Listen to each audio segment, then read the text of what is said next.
What's up guys? Welcome back to Life of LAINEBUT. I hope you are doing well today. Before I start this video, I just want to say obviously this is what I eat in a day. So I guess this is like a trigger warning, content warning. If anything like calories or weight or food, eating, whatever is triggering for you, or you think that it's best that you don't watch it, don't watch this video. Ultimately, I am not responsible. You have to do what's best for you, but I challenge you to make that right choice. If you want to watch a different video of mine, this one is really cute and fun, and this one is potentially controversial, so go check them out. When I was in high school, I used to calorie track way too much. I lifted like 4 times a week for 3 years straight, and I always wanted to gain weight, always wanted to put on muscle, always wanted to be thick. No matter how much I ate or meal prepped or anything, it never happened. That's a whole other story. Basically, I found out that I have silent celiac disease or asymptomatic celiac disease, which is why the title of this video says gluten-free. I'm allergic to gluten, so I don't eat it. But anyways, that's the reason I couldn't gain weight. That really complicated my relationship with my body and with food and with fitness for, I don't know, over a year after I was diagnosed. But I think I'm back on the right track now, and I am trying to eat at a calorie surplus, which means like the intention of gaining some weight. But I'm trying to be a little bit more casual and less intense about it than I was in high school, because I know that that mindset was not good for me. This title also says vegetarian. I'm not vegetarian personally, but I do like to eat lots of vegetarian meals. I've noticed recently that eating lots of meat or even just animal products a lot have not made me feel very good, and I want to feel good, so I've been trying to eat more vegetarian. Also, the meat industry, the animal product industry, not very good for the environment, so I do try to be more mindful of that and apply that knowledge into what I eat every day. I think I will probably have to start eating more meat when I start lifting again, which will be when I go back to school. Like I said, I'm trying not to focus as hard on the weight gain portion of eating. I do aim to eat at a calorie surplus. I use MyFitnessPal to track my calories, probably just like 15% of the time.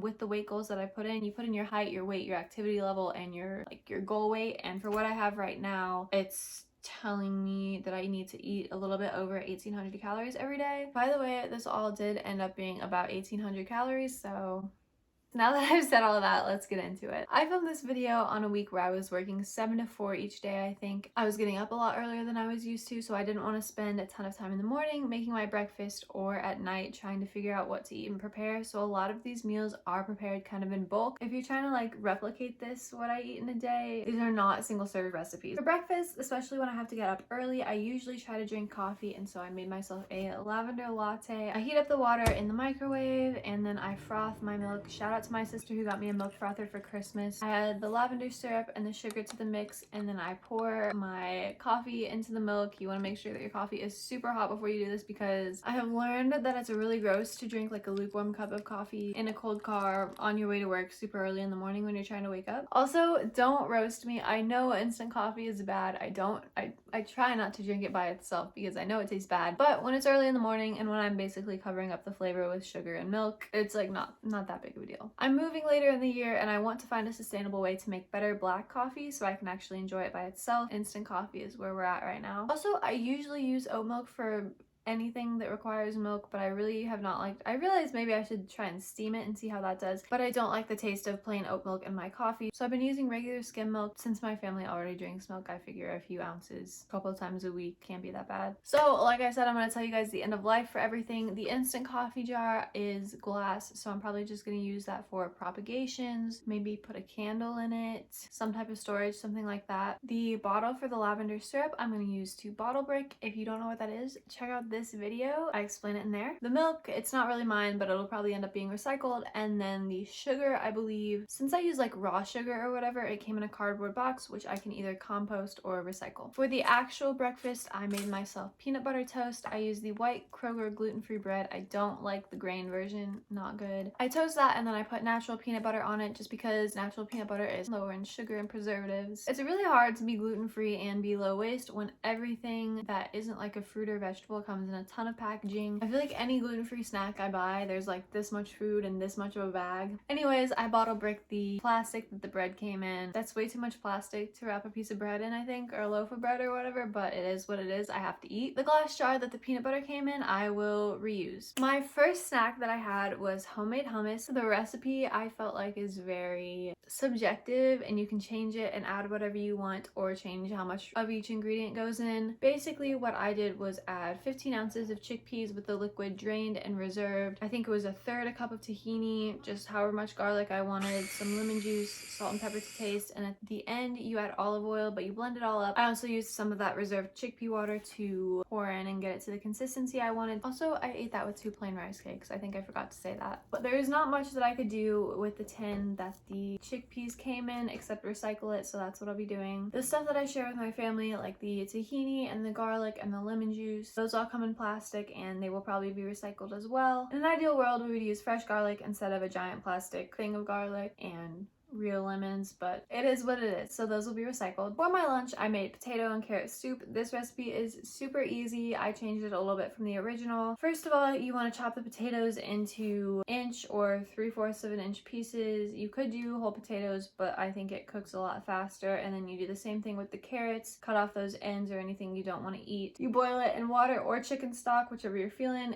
Okay, I don't know if chicken stock is technically vegetarian. Obviously, you could just use veggie stock instead. I'm sorry if that's not actually vegetarian, but like, that's an easy swap, okay? Take the potatoes and carrots and blend them up and then add however much chicken or veggie stock you want. Get it to the consistency you want. I also added garlic, salt, and pepper, and at the end I put cheddar in. Embarrassingly, this is supposed to be potato and kale soup, and it's potato and carrot soup. That's on me. So my thought process with this, I knew that I had kale at home, but then I got to work and I was like, maybe that kale is not good anymore, so maybe I should pick some up when I go to the grocery store tonight. So I was gonna get kale at the grocery store, then I forgot about it and I was like, dang it. And then I got home and I was like, oh, I do have kale. The kale was bad. so I didn't use the kale. That one hurt. Basically, if you do use the kale, you boil all the potatoes first and then you add the kale in and cook it till it's cooked and then do all the blending stuff. I will say that recipe was a lot better. I'm gonna link it down below if you want to make it. The bags that the potatoes and carrots came in, I will bottle brick. The scraps of the potatoes and carrots are composted, and then the chicken stock box that it came in, I am not sure if that's recyclable. I didn't use all of it. If it's recyclable, I'll do that. If not, I'll bottle brick it. The last snack that I made for my workday was roasted sweet potato and butternut squash. When you're making the squash, you want to make sure to peel it twice unless you really like the taste of the rind. You want to cut them into slices and then bite-sized pieces so that you can eat them easier when you're done. And then you want to do the same with the potato, peel it and cut it into cubes, and then you want to compost those scraps. Once it's cubed, you want to put olive oil on the surface you'll be roasting them on. You could toss them in a bowl. I also put garlic, salt, pepper, and I think some spice on it, but I really like the sweet flavor of the sweet potatoes and butternut squash, so I don't add a ton of savory spices. I think I baked these on 400 for about 25 to 30 minutes. Just check on them every once in a while and make sure they get as brown or as lightly cooked as you want them. I will say all these vegetables that I used, I did slightly undercook them because I knew I would be reheating them in a microwave all week, so I didn't want them to get super mushy. If you're gonna make them for your family or you're gonna eat them right away, you might want to cook them a little longer than I did. And then you compost everything.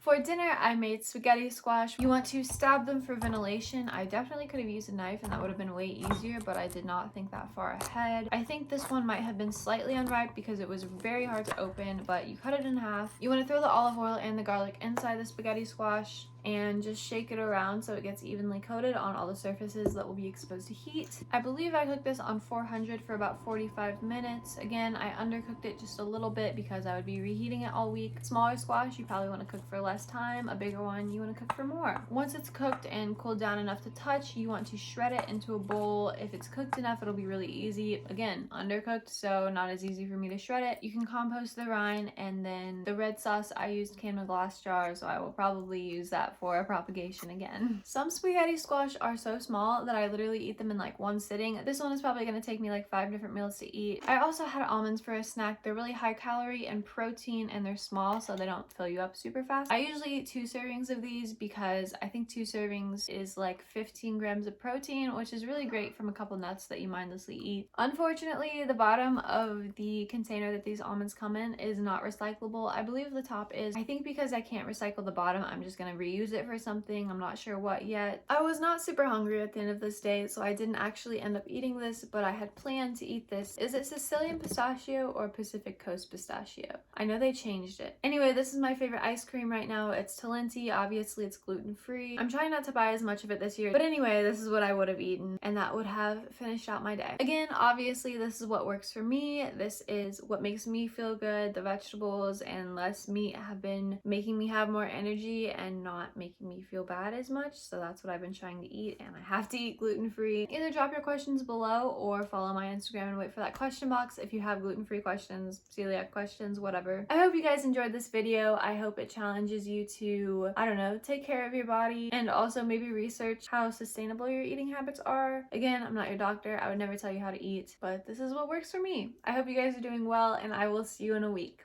Bye.